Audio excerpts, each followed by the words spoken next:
Welcome to Bhakti Yoga Conference 2026, Sacred Community, Walking the Path of Love Together.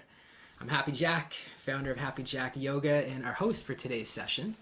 And this is our second annual gathering, bringing together over 40 monks and scholars, musicians, spiritual leaders from around the world.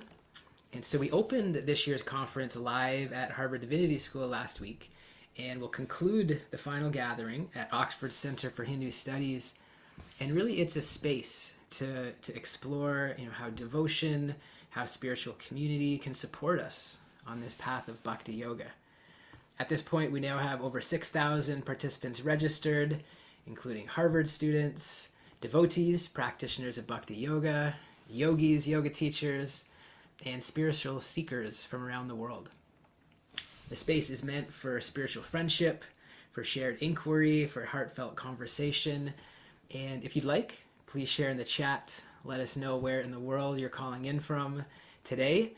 And really, wherever you're joining from, thank you for being a part of this global Sangha. It's now our great honor to introduce our speaker. I'll bring him on the spotlight while I say a few words. Please welcome to the virtual stage His Holiness Bhaktimarga Swami. Honor to have you here. I'll read a little bio and intro, and then we'll jump into our dialogue. So John Peter Viss, also known as Bhaktimarga Swami, was born October 5th, 1952 in Chatham, Ontario, Canada. From an early stage of life, he developed a deep interest in spirituality. While studying fine arts in college, he encountered a group of Krishna monks, an experience that profoundly influenced his life. He began reading the literature of His Divine Grace, A.C. Bhaktivedanta Swami Prabhupada, which completely transformed his outlook on pop culture and material life. Inspired by these teachings, he moved into an ISKCON temple and embraced monastic life. He was initiated in 1973, and from that moment onward, never looked back. In 1984, he formally accepted sannyas, becoming a full-fledged monk. Over the years, he gained extensive experience in temple life, serving in various roles, including cook, bhakta leader, temple president, sankirtan book distributor, and kirtan leader. Alongside his devotional service, he nurtured a strong passion for the arts and has written and directed numerous moral theater dramas, vividly portraying stories from the ancient epics of India. During the centennial celebration of ISKCON's founder, he undertook a remarkable walking marathon across Canada, completing 4 such walks. He later extended these pilgrimages by trekking through the United States, Ireland, Israel, the Netherlands, Guyana, Trinidad, Mauritius, and Fiji. He is the author of the book, The Saffron Path, which documents these pilgrimages, and has also completed 2 volumes of poetry titled The Walking Monk, Poems Part 1 and 2. Currently, he is producing music projects to promote Krishna consciousness and is the co-founder of a men's retreat called Mantra. I've been on that retreat. It's outstanding. In his own words, the walking monk reflects, life is not a chore, but a play to be acted out in service to others. His Holiness Bhaktimarga Swami, welcome to Bhakti Yoga Conference. So grateful to have you here. Thank you so much, Jack. Thanks for having me. I appreciate it so much. Yeah, it's a welcome back, because by popular demand, a lot of messages came in that we wanted to have you again this year. But we'll just dive into a dialogue. This is a beautiful opportunity to get to know you, and even for those who weren't there at the session last year, so you grew up here in Canada, studying fine arts, and when you first encountered the Krishna monks, as it says in the bio, and I'm just wondering, do you remember that moment, and what was it about them that really caught your heart? Well, I would say I met them at the corner of a street at Christmas time in '72. And I was very much in the mood of being very open and welcoming.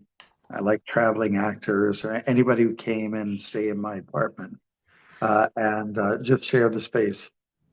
Um, let's put it this way, their dress code wasn't to my liking, but that's beside the point. I was just very impressed. They had this zest for life, and they were talking about simplicity, early rising, all that kind of regimen that goes along with, monastic life. And I also saw they were philosophical. Their studies were important to them. And it seemed like they were having a good time. They had traveled across in a van, and they just come from Winnipeg and then from the Sudbury and on to Toronto. I just felt that this is kind of the life I'm looking for. I've been hankering. I've been looking for a good fit, and I didn't let them know that I was sold on it. I didn't want them to sort of just jump all over me, if you will. I just thought that I just wanted to play it easy, play it cool, and go at it very sort of, let's say, in a gradual manner, incrementally, reading and chanting and all those things.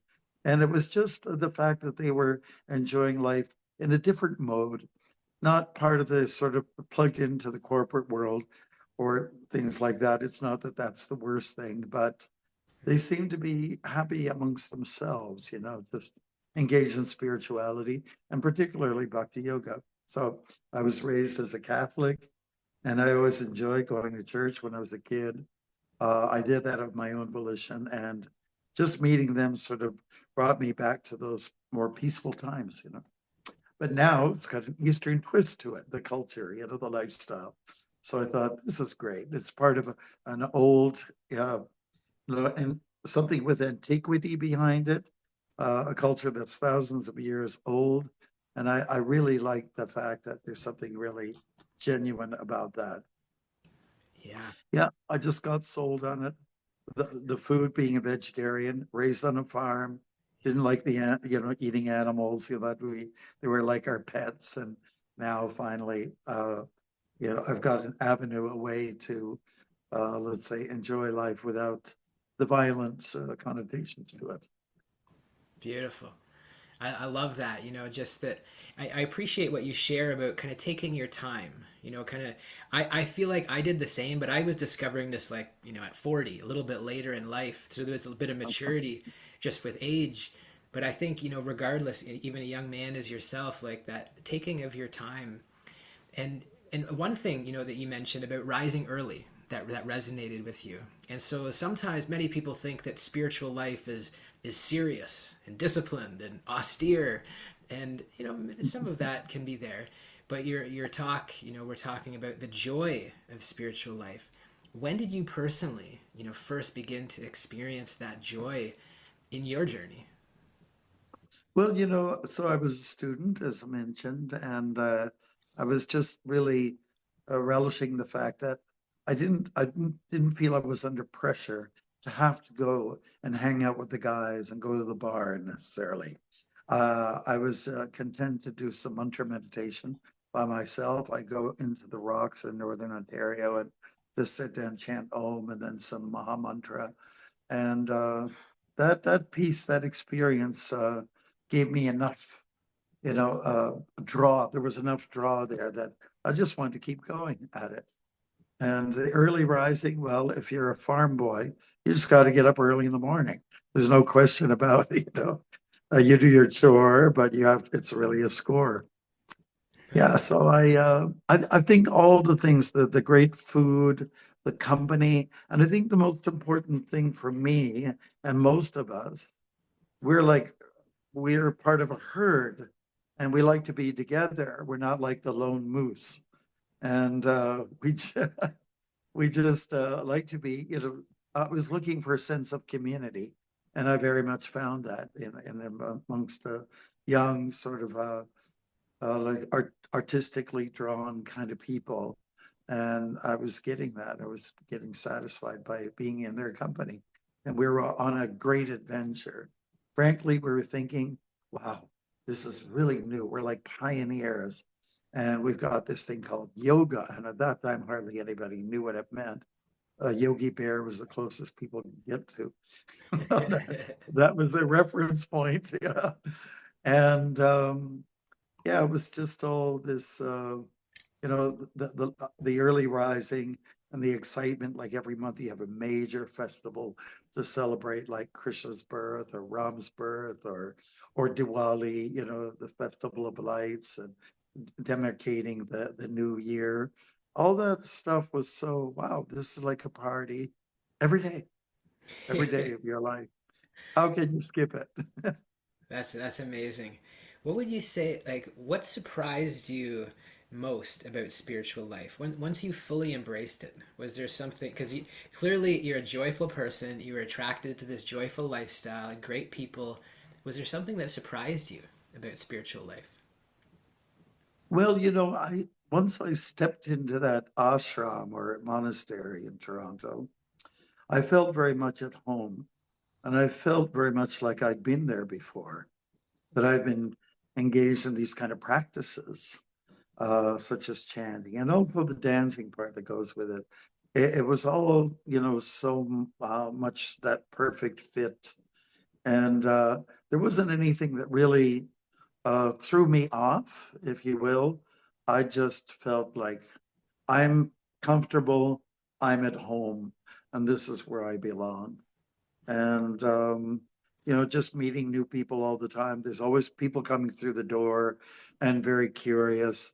That first year, I remember people from my high school days were coming, like peers and people like that, or even distant, like from the same age group. They were coming curious. What's this small town boy from Southern Ontario doing in a monastery? They're just kind of curious, and naturally coming in inquisitive about maybe there's a place for them as well in this particular tradition. So I can't say nothing shocked me, to be honest. One thing I will say is that because our doors were quite wide open, meaning welcoming and accommodating, we met all kinds of interesting people. some people were some people who were into the meditation, and some who were into the medication, if you understand what I'm saying. Yes, that's amazing. As I look around and see our community here of seekers and yogis, many of us feel spiritual curiosity, but very few of us will have, like, leave everything behind to become a full-time monk, and that's like quite a commitment. What gave you the courage to take that step?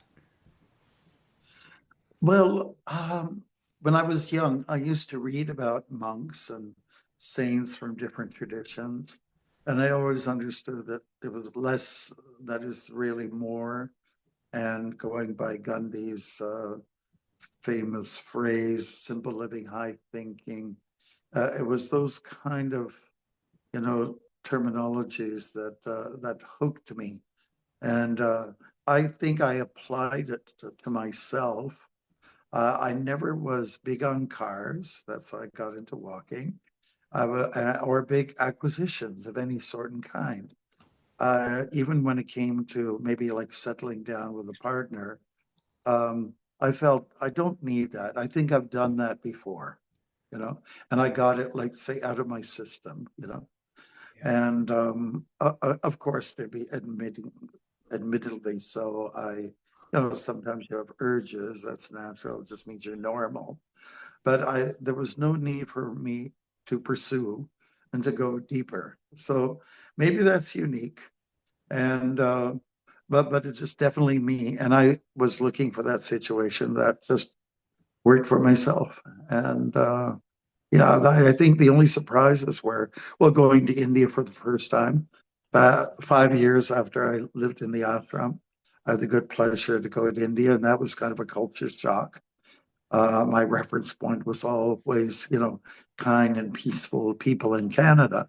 And now I'm going to a territory, a zone, which is very busy, kind of noisy, and at the same time, I liked everybody. I love the people there. They're my favorite folks. So there's something about the culture that really got my attention. And I think the biggest shock was sometimes. now it's sort of coming to me. I'm sorry, I'm taking my time. I did say it's a gradual process, didn't I? Yeah.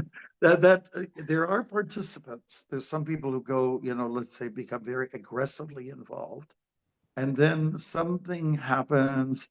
I don't think it's a snap or anything in them, but something disenchants them, or they can't go all the way.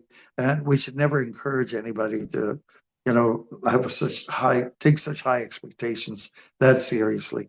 Go to what level you can, And it was a little, let's say, a little bit disturbing or agitating to see that somebody that you admired and gave you a lot of push in the beginning, like, that love shove that is so much needed and encouragement, then they might just go off kind of like back to the secular world. And that was a little surprising to me. I'll be very honest with you, and it's different strokes for different folks, as we say, or different shloks for different folks. Yeah. Shloka in Sanskrit means a verse, like a text that has lots of compelling meaning behind it. Yeah. So I think I would say that that's kind of threw me off a bit, off track a little bit, at least mentally.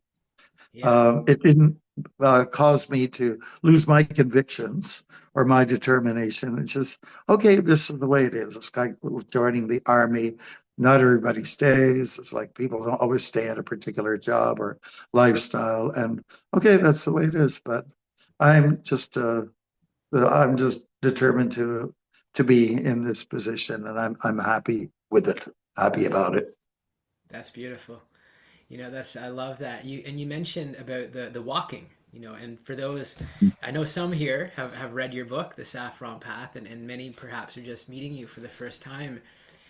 But you became known as the walking monk, as it says on the book, trekking thousands of miles across countries and continents. What was it that really inspired you to first begin walking across Canada? Well, I think it's an integral part of what monks do. You roam, you don't get attached to anything, not even a particular tree that you take a nap under. You just keep moving along and let everything sort of run off just like a duck or a goose or a swan that goes into the water. The water, the beads of water just run off your back. The idea is enjoy very much the present, the current situation that you're in, be very much there, and that we call sattva gun, the mode or the energy of goodness or thoughtfulness, and that's what I was experiencing. Again, I used to walk like 1 mile to school before the metric system. We called it miles along the Thames River in southern Ontario. And I had my moments to myself. It was me and God, I'll put it that way, the creator. And I used to walk along the Tecumseh, what they call Parkway, Tecumseh. And I looked up Tecumseh, and he's known to be a great, one of the top 10 chiefs, warrior chiefs of the First Nations in North America. And he did whatever he could to try to pull everyone together. Um, from his during that very turbulent time in the 1800s, when after the invasion, let's put it that way, by European folks and his lifestyle, and people were being challenged. So looking at heroes, he's definitely one of my childhood heroes, and my father was also a hero for me. I don't know if I'm going off course here too No, much. no, it's beautiful. I just to understand that, because many of us haven't done that kind of walking and trekking. Like, what happens to your mind and to your heart because when you're walking like day after day for all those hours, that's just such a unique experience. And maybe I go walk my dog 3 times a day, and it's like really nourishing and uplifting to be in nature for those minutes per day. There's those hours, but like day after day for probably weeks and months and years, what happens to the mind and the heart? Well, it's really an adventure, and you go in just every place that you go into, a different municipality or county. Everything's got its own flavor and beauty. And the aesthetics of nature itself is something like you might not know this, but when you walk, you'll see vegetation changes. If you walk, when you go through southern Ontario, I'll just make that reference just because that's where I'm from. It's sort of the end of the Carolinian forest. That's what we call it. Once you go east to Toronto, then you start seeing cedar trees like for the first time. So it means you're coming into a boreal forest. So see those kind of wonderful changes is amazing. Just like it would mean like after going through the Canadian Shield, all the oldest rock, and then you come into, Manitoba, and you see all this flat surface with a lot of trees and a lot of areas without trees. And you come into Alberta, and then the Rocky Mountains in British Columbia and the east of Alberta. Yeah, it's all quite wondrous. And every day you get a chance to meet somebody new, fresh. It's a new encounter. And everyone comes with their queries, their whatever little search is going on in their lives. And it's just, yeah, beautiful meeting all kinds of people. Most of them are sweet. Sometimes you meet with redneck dynamics, and that is also kind of fun. Some people don't like you; they're very judgmental, and that's part of the program, and encounter with wildlife, all that kind of. It's totally a joyful experience, and one thing that resonates with me, it's a verse from the Bhagavad Gita, which talks about joy and satisfaction and spirituality. It's in chapter 9. Would it be okay if I give it to you in Sanskrit, which is the root Please. of all Indo-European languages? Yes. It goes like this. Rajavijja Rajaguyam Pavitram idam uttamam pratyaksha vagamang dharmyam susukam kartum avyayam. Susukha means there's joy in the execution of this practice, Bhakti Yoga. And that's whether it's walking or other kind of menial services around the temple or in people's home. Doesn't matter. I'm very much, I was kind of an introverted person. And by walking, I became a little more extroverted. I really want to be out there with people and with nature, not so much. At one point, I feel a little bit claustrophobic. I'm in this monastery and I just got to get out. I go to India once in a while, travel about and share Bhagavad Gita's message with the world, but I really felt I had to do it on foot, and the way that the yogis and the rishis have done in the past.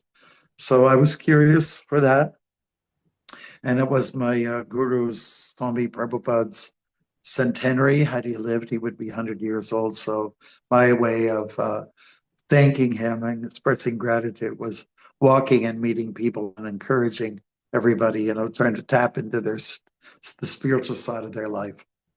Wow, that's beautiful. And for those who don't know, Prabhupada was born 1896, so this would have been 1996. So That's right. you've been Yeah. doing the trekking for 30 years now. That's incredible. And so having, going to all these places and as you said, meeting all these different beautiful souls, where do you see genuine joy in people's lives today? Well, I think it comes from the pause.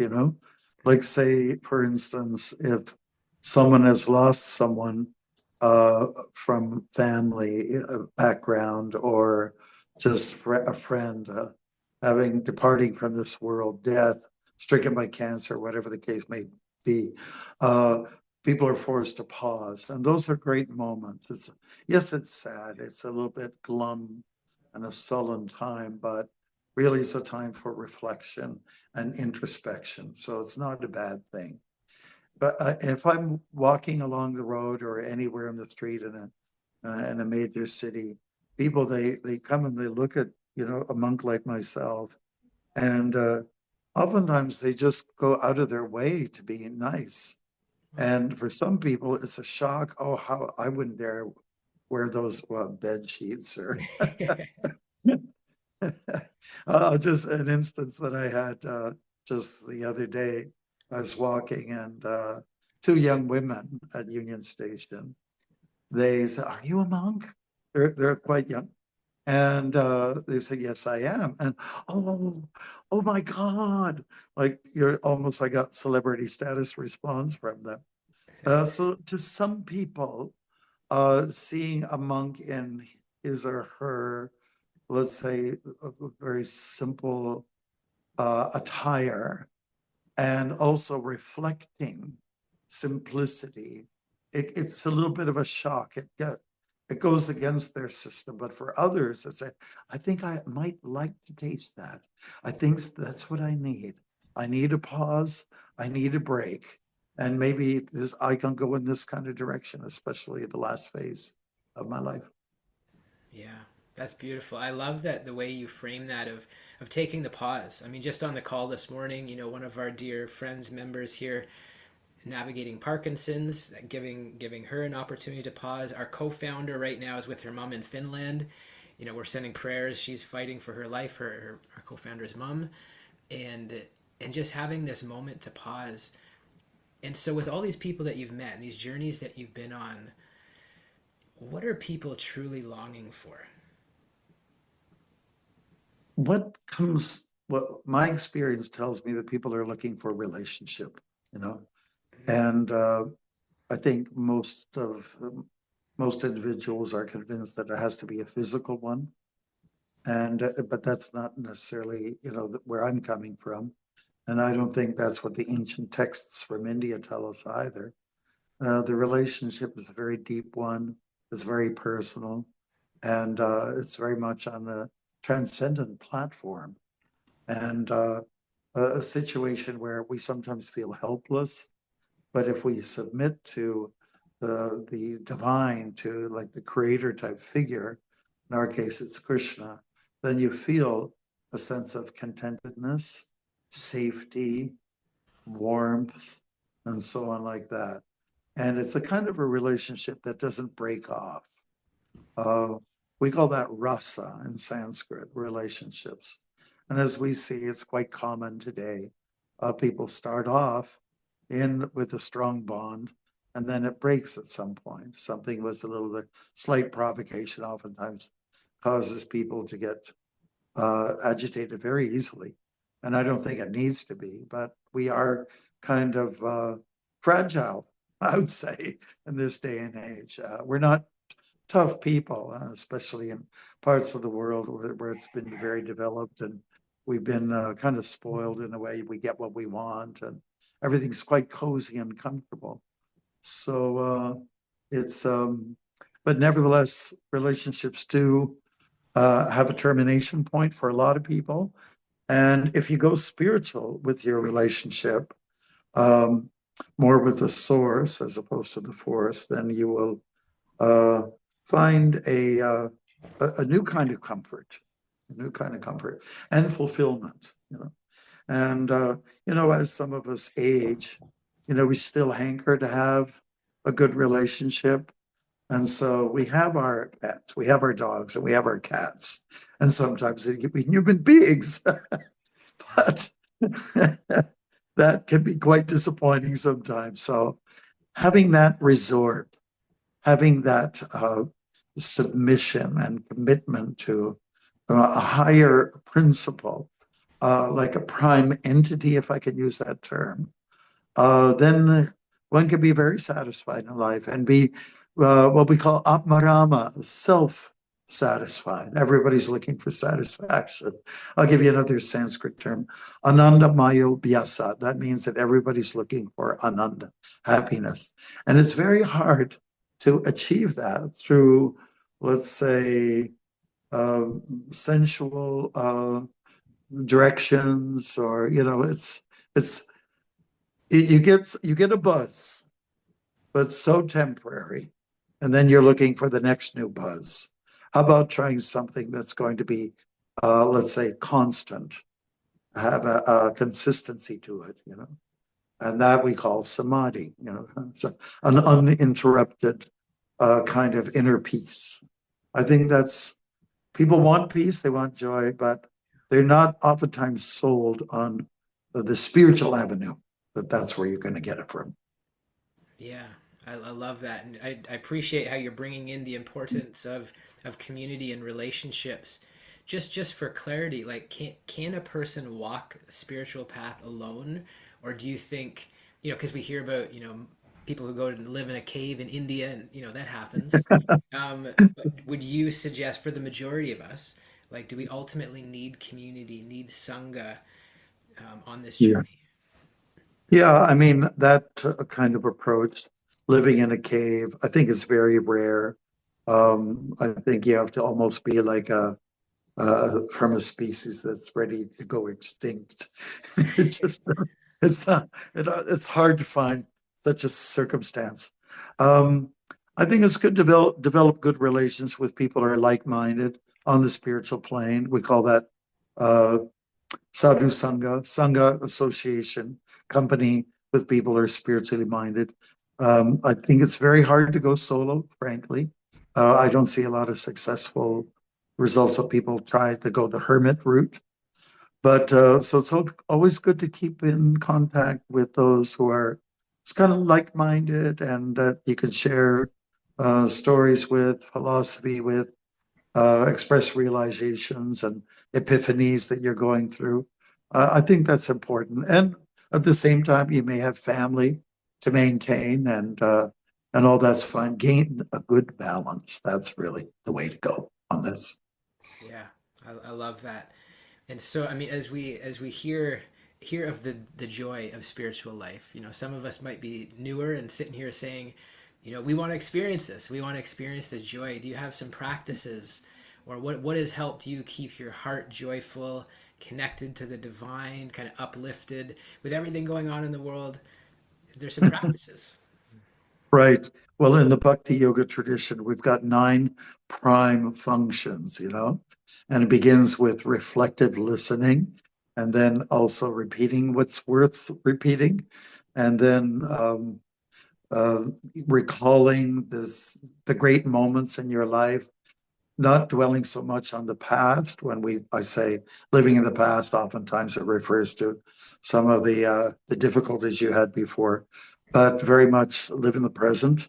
And there's a form of prayer called vandanam. You can compose your own beautiful little, composition, which can bring about a kind of empowerment. There's a self-reflection in the form of what we call atmanivedanam. Just let everything go. Just don't be so attached. Um, Friendship is a big one. Sakyam. That's one of the workshops that I've been involved in. It's a 9 processes of 9 devotions is what we call it. And that's how we keep ourselves busy with these kind of activities. And I wouldn't leave out recreation or sports. While I like walking, I like swimming just about the same.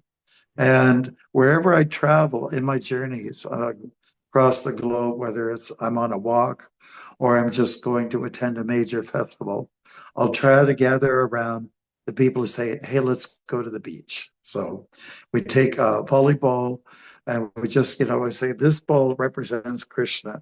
And we're getting into the water about up to the chest level. And we're going to keep it up in the air and keep it up, try 108 times because numerically that's an auspicious number. And anybody who fouls up, we kind of splash them to death. And we just become like kids. We go, it's so addictive. You don't want to get out of the water. So I think that becoming a child again, a happy child, uh, is uh, is a practice that I engage in. And I encourage others to do that. So that might not seem like it's part of a regimented kind of yoga approach to life, but I think it's quite fine to lighten up a little bit. And when we engage in what's called kirtan, which is chanting and kind of like uh, implementing that sort of let go attitude, yeah, one does become light and you dance in sort of an abandoned kind of, style. And there's so much happiness that comes from that. You don't have to worry about the conventions of the time. Just kind of let go. and and that's where the ananda comes in, you know. So that's a regular practice for us in Bhakti Yoga. I think chanting is a major highlight, apart from the great food. Yeah, there's so much. I love that the joy, the playfulness. I need that reminder. I sometimes can get so focused on work, but just being playful and enjoying the journey. We before we went live, we talked about trying to meet up here in Muskoka sometime. We're right on Cashy Lake, so maybe we'll have to meet up, go for a swim together. Let's do But it. if you mentioned many different practices, and some of us will be familiar with those practices, and some hearing for the first time. If there was just one, right? Because it could feel overwhelming to hear kirtan and hearing and this and that. If there was just one thing, perhaps to get started, what's like? Do you think the one meaningful practice for us? Well, the one practice that really is very welcoming and everyone can enjoy, and oftentimes they do enjoy, if you can just let loose a little bit, it's the chanting and the dancing, the combination of the two. And it is like a party mode, but there's a pure force behind it.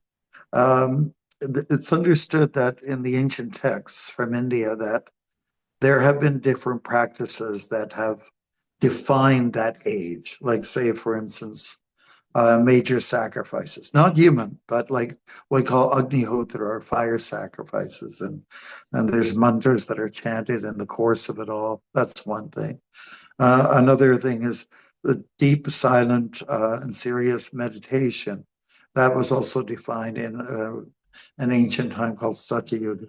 For this age, what's highly recommended, and you'll find that that's in all yoga traditions and spiritual traditions, chanting mantras or hymns, whatever you want to call it, is something that really resonates with most people. And of course, in some traditions, the approach is a little bit sedate. In our tradition, it's lighten up, jump up in the air with the biggest smile you can find, and just an incredible workout. And it really helps you to believe that I am not of this world, because ultimately I'm not. And I'm not this body, I'm a spirit.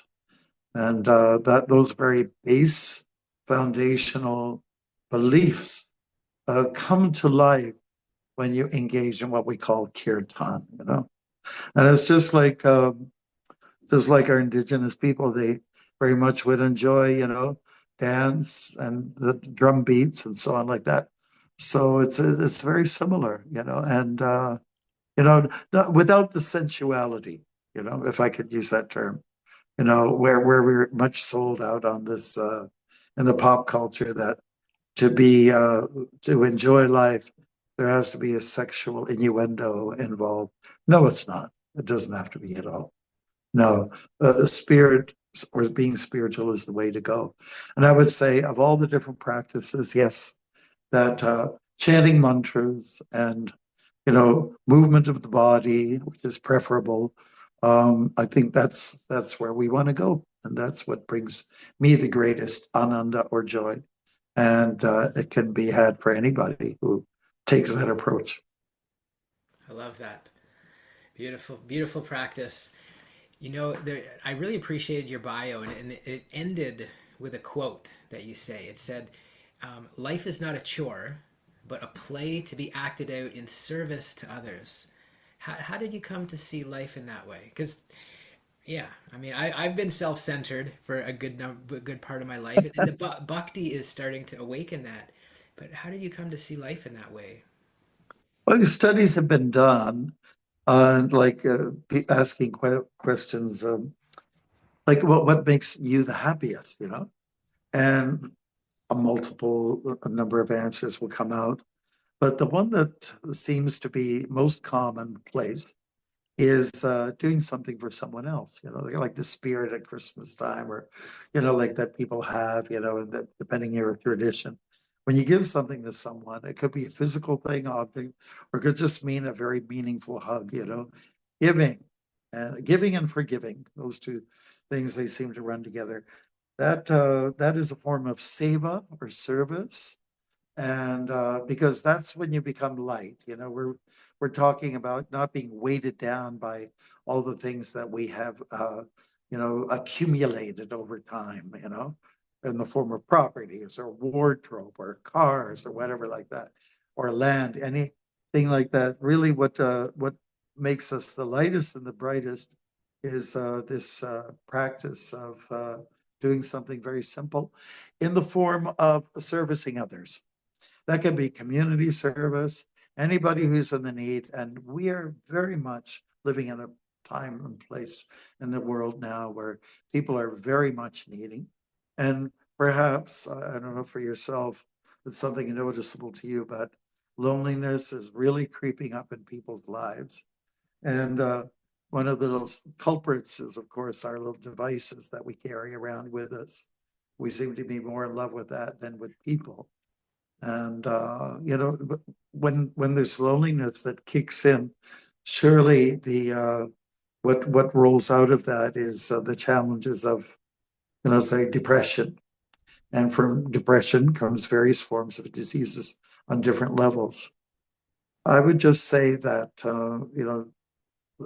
finding a community or finding some people that you can really relate to, I think that's just the way to go. And that's what makes us happiest. Again, most of us are not like the lone moose that's happy to be the lone sage out in the wilderness, regardless of the challenges that are out there.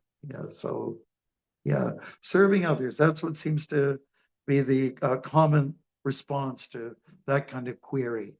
Let me do some service for you. Yeah. And if I could share the meaning of the Maha Mantra, because there was a lot of mantras out there, but the Maha Mantra, the great mantra of deliverance, when you translate it reads something like this: "Oh, my dear Creator, you who are all attractive, please lovingly and happily engage me in service to you.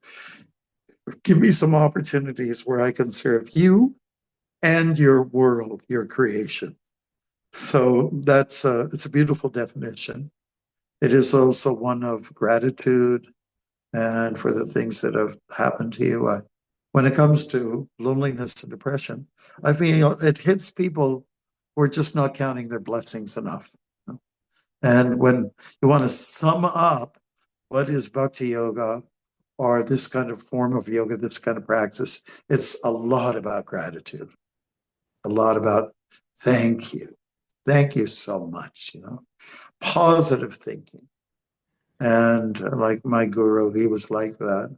My dad was like that, despite challenges. They were like my pillars of hope. Wow, that's so special to have those role models. We look to you, Maharaj, as a role model. And so we'll open it up for audience Q&A here in a moment. So please, if you have questions, share them in the chat. Raise your virtual hand now so we can see you.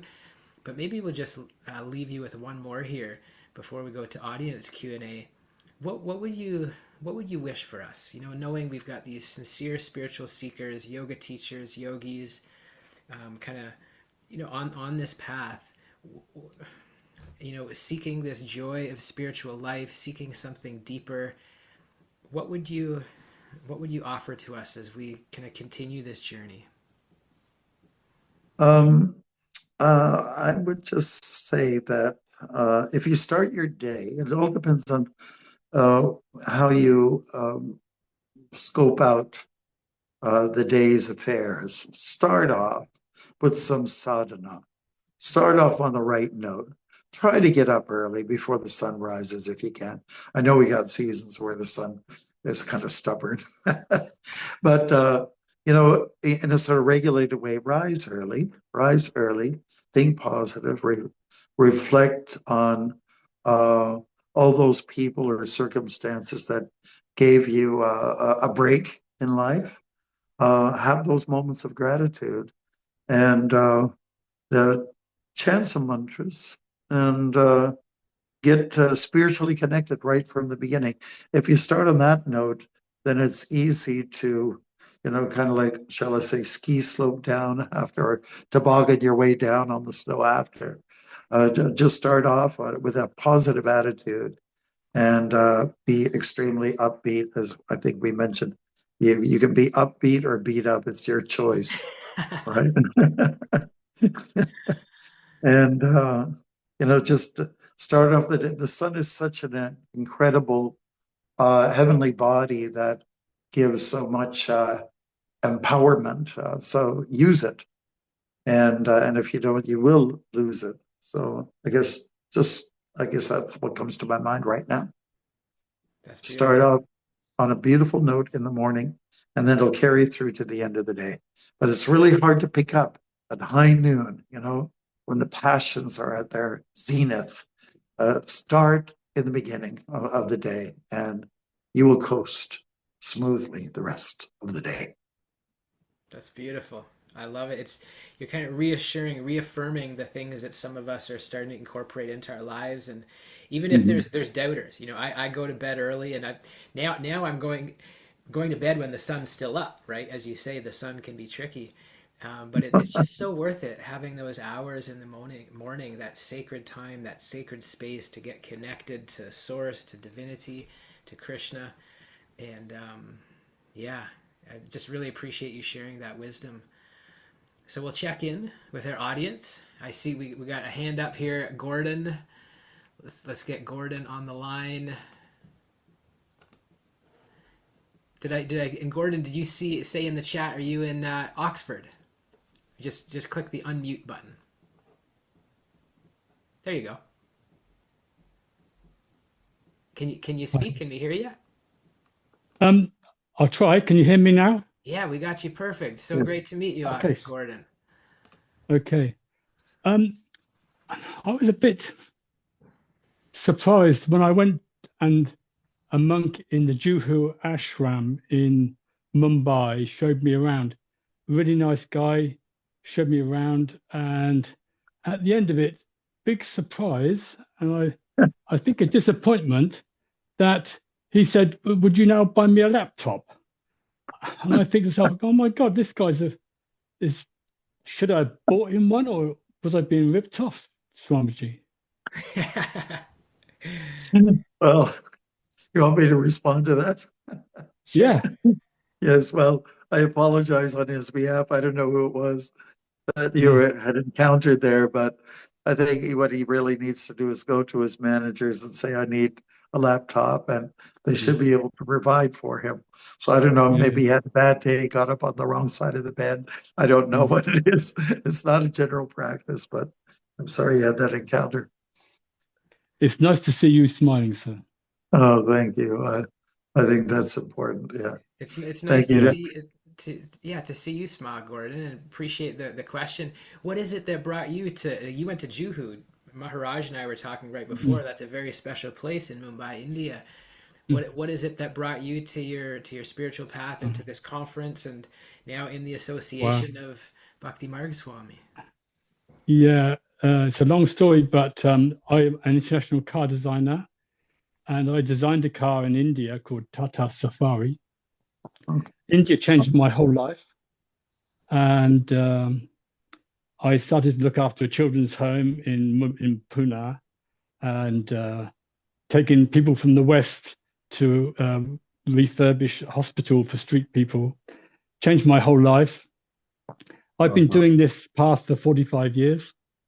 Um, how lucky am I, Swamiji? How lucky are you? wow. Yeah. Well, that's beautiful. Yeah. Mm, Uh, I guess your experience is that you engaged yourself in seva, service to others. And there's the rewards that come from that are pretty astounding. yeah. Um, And yeah. the funny thing is, guys, is like I'm just an ordinary, very ordinary, uneducated guy, and I come from the streets. Um, and now, having followed this path for many years, I've got more friends. I've never been more healthy. I've got more money than I ever thought possible, all because God loves me. Hmm. Wow. That's beautiful. Beautiful. That's Yeah. the gratitude that Maharaj was speaking about. Clearly, Gordon, you're cultivating this attitude of gratitude. You got a Mm. beautiful endeavor and beautiful service that you're doing for India and the world. We really appreciate your presence here. Yeah. And Thank it you. makes me, and it, like you say, it makes you feel good. It makes me feel good. Having done that, doing that, having smiling when you're just passing someone in the street, it could change their whole day. treating people with great respect. Everyone I speak to, I try to be respectful, and it makes one feel good as well. Amazing. Well, And thank you you. don't have to be a monk to do these practices, by the Right. way. Well, there's a monk in all of us somehow, you know. Yeah. Like the externals is one thing, but what goes on internally that really is critically important. You know, Yeah, that love, that wanting to give. people don't go around with a badge saying guru on it. They just, you feel it when you feel it Yeah. when you come into their vicinity. You feel that love, and it's changed my whole life. Wow. Beautiful. I feel most grateful. Most grateful. Well, thank Congratulations. you. Congratulations. Thank you for sharing, Gordon. We're sending our love, gratitude, high vibes to you over in Oxford, UK. Beautiful question and share. And let's see. Next we got Madhu Mangala Prabhu. Please welcome. Let us know where you're calling in from. Beautiful to see you. Hare Krishna. Can you hear me all right? We got you perfect. Yes. Dandavats from Mexico. I just wanted to give my obeisance to Maharaj. I just hearing his talk, it was really inspiring, really touching. And I just wanted to say that some of the things really resounded because I think I know one of his disciples, and he's one of my really good friends from Canada. I don't know if Yogendra Prabhu is a name that resounds, but I'm not sure if he's your disciple, but I think he is, because of the things that you just shared today about how life is not a chore, it's a drama to be played out. And this is something I heard that he heard from his guru. So I'm thinking that you are his guru. So I don't know, just the connection today. It was like, wait a second, like this sounds like something that Yogendra taught me, and it has been very helpful. And now hearing it from you, it's just so awesome how Krishna connects us, and now I can hear it from the source. And I just wanted to say that sometimes it gets really lonely here, the Sangha in Mexico. I'm in in a place where there's no much devotees. So just being able to connect through this kind of conferences, and also via Zoom with some Sanghas, with Yogendra and some other friends. Just it's very nourishing and very inspiring. And I've been able to keep my sadhana and strengthen my practice through this virtual, let's say, sanghas, but also through the sincerity of the devotees that are following. So I just want to say thank you, and Hare Krishna. Thank you, Madhu Mangal. Yes, I think we might be talking about the same Yogendra. It's a common enough name. I think maybe we're talking about the one in Nova Scotia. Well, what I've got to understand is that whatever you've gained, you must share. You cannot just keep it to yourself. So if somebody has enlightened you, now you can take that and spread those good vibrations to somebody else. And this way, the world can change, by through a kind of sharing. There's no fee involved. It's just joy. It's just free. In fact, it's priceless. You can't put a numerical figure on it in terms of monetary value. It's just love life. Love life, and especially the spiritual life. I think it's very hard to love life without the spiritual component. I'm not thinking that's true. That is the fact. So thank you for sharing. Yeah, it's all about sharing. Whatever you've gained, you must give it out, dish it out to others. Thank you so much. Yeah, I have received your mercy and your blessings through your disciples. So now to receive it straight from you is such auspicious. And thank you, and Dandavats. All glories to Srila Prabhupada. Thank you. Yeah, one thing our guru said, now I've made you fortunate. Now you make others fortunate. Just give it out. With your blessings, Maharaj. Hare Krishna. Thank you. I love that. Hare Krishna. Well, thank you. We're sending our love, gratitude, Madhu Mangala Prabhu. down in Mexico. Beautiful Yeah. to connect with you and have you here, part of the Sangha. So sometimes what we like to do with our community is just call on beautiful souls. So I'm going to call on a yogi who's right in my front center, Patricia. Bring one of our yogis from the Happy Jack Yoga community. Patricia, as you're hearing about this, the joy of spiritual life, this Bhakti Yoga, what is on your heart? Reflections, questions? Yeah, so I'd like to thank the Swami for his comments. It's wonderful to hear these ideas and to continue to get inspiration. Happy Jack knows that this time last year when the conference happened, I was first introduced to Bhakti. This was really the way that I had heard about Bhakti, and so it's been a really nice journey to learn about Bhakti and to start doing practice. And your words are very inspiring to think about how to continue to enrich my own practice and connect with others as well. So, thank you, Patricia. Love that. Thank you so much. I feel your good vibrations coming my way. Well, it feels very mutual. I really appreciate your comments. It does help me to feel like I'm, as a beginner, on the right path and taking steps in the right direction. So it's been a really marvelous experience to be part of the Bhakti community and to take these steps as I begin. Beautiful. Yeah, beautiful. Yeah, I'd just like to say that so you've come to follow this ancient tradition, and from that you gain experience, and then you become a leader of sorts. You guide others through, not so much always by words, but by your own actions. There's something that Francis of Assisi had said, preach, and if you have to, use some words. So by certain behavior and just the way a person conducts oneself, that just inspires a lot of folks, and not a word has to be said sometimes.